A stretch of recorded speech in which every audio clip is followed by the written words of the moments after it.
avant 2016, hein, on a commencé à avoir des premiers échanges en 2015.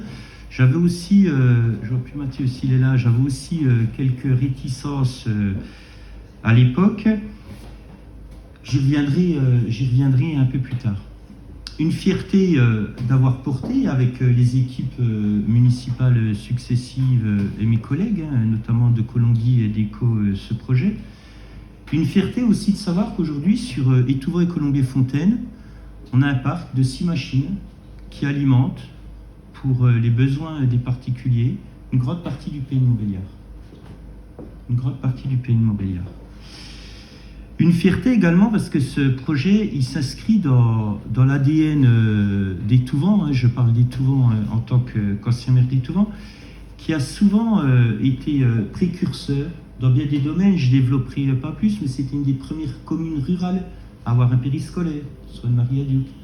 Ça a été une des premières communes rurales, on était d'ailleurs passé sur TF1 à mettre en place de la vidéoprotection. Une des premières communes rurales à avoir construit en partenariat avec une association, une maison assistante maternelle. Voilà, je pourrais en énumérer pas mal. Et j'espère, et d'ailleurs ce projet et les rentrées financières, on en a peu parlé jusqu'à maintenant, qui représente grosso modo 75 000 euros pour Étouvant, 75 000 euros pour Colombier, ce qui pour Étouvant permet de multiplier par 4 la capacité d'autofinancement, plaçant Étouvant comme une des communes qui se retrouvent les plus riches de l'agglomération d'autofinancement par habitant. J'espère que ce projet permettra également par la suite de continuer à être à la pointe comme on a su l'être depuis une bonne vingtaine d'années. Avant de revenir sur un contexte plus général, je souhaite vraiment remercier Opal. Et ce n'est pas des remerciements de circonstances. On a toujours travaillé en bonne intelligence. J'étais exigeant par moments. Hein, je vous ai embêté, notamment sur les aspects du bruit, à vous demander. Je me rappelle, on parlait de gabaritière d'octave à l'époque. On me disait que c'était compliqué à mettre en place. En fait, des choses comme ça. On a été très vigilants. Et d'ailleurs, en 2017, effectivement, j'ai dit, on voit pas les éoliennes. On les voit un peu. D'ailleurs, j'en vois une depuis chez moi. Mais c'est sur les autres aspects qu'on a été vraiment très vigilants. Effectivement, l'impact sur la biodiversité, sur les faisceaux hertziens, l'impact par rapport à l'aérodrome, l'impact également sonore. Hein. Et c'est pas facile de porter un projet éolien. Et je tiens vraiment à remercier Opal parce qu'ils ont toujours été d'une transparence absolue avec nous. Ils ont répondu à toutes les questions. Ils ont eu le courage, comme j'ai pu l'avoir à l'époque, d'aller aux réunions d'opposants pour essayer d'expliquer. Alors les réunions d'opposants, juste une petite parenthèse, ils étaient 600 ou 650, ça valait des points. Ils n'avaient pas tout de suite repéré que j'étais dans la salle. On a tout entendu, hein, qu'il y a eu 400 vaches mortes au pied des éoliennes dans un autre village. De toute façon, les Chinois allaient nous envahir. Enfin, voilà. On a entendu beaucoup de choses, mais malgré tout...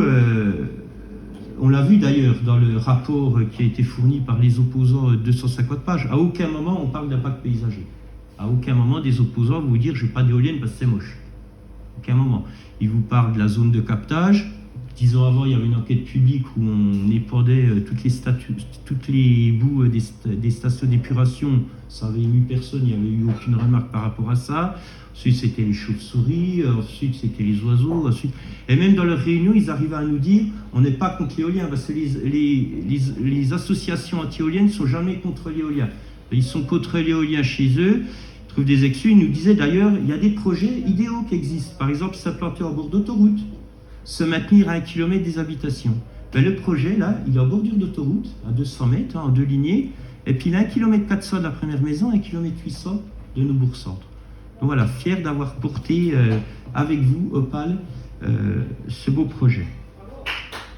Et je pense que oui, vous pouvez vous applaudir.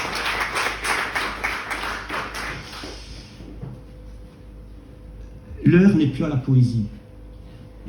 L'heure n'est plus à la poésie. Il suffit de regarder le temps qu'il fait aujourd'hui. Il suffit de regarder l'état de nos forêts. Quand vous repartirez, vous regardez l'état de nos forêts.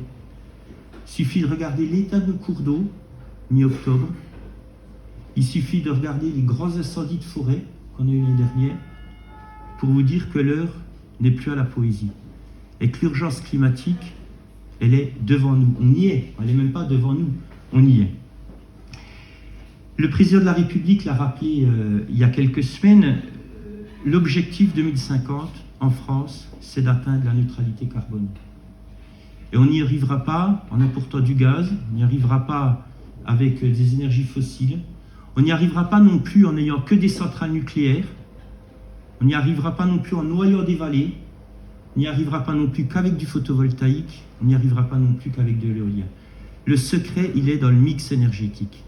Et ceux qui nous disent aux deux extrémités de l'hémicycle, nous on veut que du nucléaire, ou de l'autre côté on veut que de l'éolien et du photovoltaïque, ils se trompent. Ils se trompent. L'objectif, il est évidemment par rapport à la transition écologique. On a voté une loi assez récemment sur l'accélération des énergies renouvelables, avec pour objectif de doubler l'éolien d'ici 2050, pour passer à 400, j'ai le chiffre là, à 40 gigawatts d'ici 2050. Il faut savoir que dans la région, on a un objectif à 3000 mégawatts éoliens d'ici 2023. On est en retard sur cet objectif. L'équivalent de 1000 mégawatts ont été installés. 1000 mégawatts sont en cours, sont autorisés. 1000 sont en cours d'instruction, donc vous comprenez bien que d'ici la fin de l'année, on n'y sera pas. Il faut savoir également que la Bourgogne-Franche-Comté ne produit que 19% de l'énergie qu'elle consomme. Donc oui, il faut accélérer. Il faut accélérer sur l'éolien, qui, je le rappelle, est quand même une énergie à moindre impact. Oui, il y a un impact paysager. Oui, il y a un impact sur la biodiversité. Mais à moindre impact, parce que dans 30 ans, dans 40 ans, si on trouve une autre solution, démontre les éoliennes, aujourd'hui on le sait, contrairement à ce qui se dit, une éolienne est recyclable de la tête aux pieds. Donc on a des solutions. Il faut accélérer. Mais il faut également accélérer sur le nucléaire. Et c'est l'autre loi qu'on a votée récemment à l'Assemblée nationale et au Sénat, avec la construction de 6 réacteurs nucléaires dans les 15 prochaines années, avec comme objectif que la France retrouve, si elle n'a pas eu, sa souveraineté énergétique d'ici 2035. Parce que notre souveraineté énergétique, c'est aussi la géopolitique. Et on le voit encore ces derniers jours avec le conflit qui renaît au Moyen-Orient. On l'a vu avec l'Ukraine, qu'aujourd'hui, on est dépendant des Russes, on est dépendant des pays arabes qui nous fournissent leur pétrole. Donc il faut que notre souveraineté, elle passera par la souveraineté énergétique. Donc allons-y. Il y a une loi qui a été votée, comme je le rappelais tout à l'heure, pour raccourcir les délais de procédure, pour créer des zones d'accélération, mais également des zones d'exclusion, à redonner un peu de pouvoir aux maires aussi par rapport à la construction de parcs. Donc allons-y. Et j'entends ce que tu dis, mon cher Alain. Évidemment qu'il y a un impact paysager sur ECO. Je me souviens d'ailleurs très bien, lors des discussions que nous avions avec Opal, on avait donné 3 exigences pour soigner l'impact paysager. 3 points sur lesquels Opal devait être totalement attentif, à savoir pas d'enchevêtrement d'éoliennes. La première, c'était ECO. La deuxième, c'était les terrasses du château de Montbéliard. Et la troisième, c'était le théâtre de Montbéliard. Et moi, pendant la campagne des législatives, j'en ai entendu parler beaucoup d'éolien. J'étais étiqueté comme le maire éolien. Il y avait un projet en cours et tout. Et je posais toujours la même question aux gens. Toujours la même question. Ok, on ne fait pas d'éolien.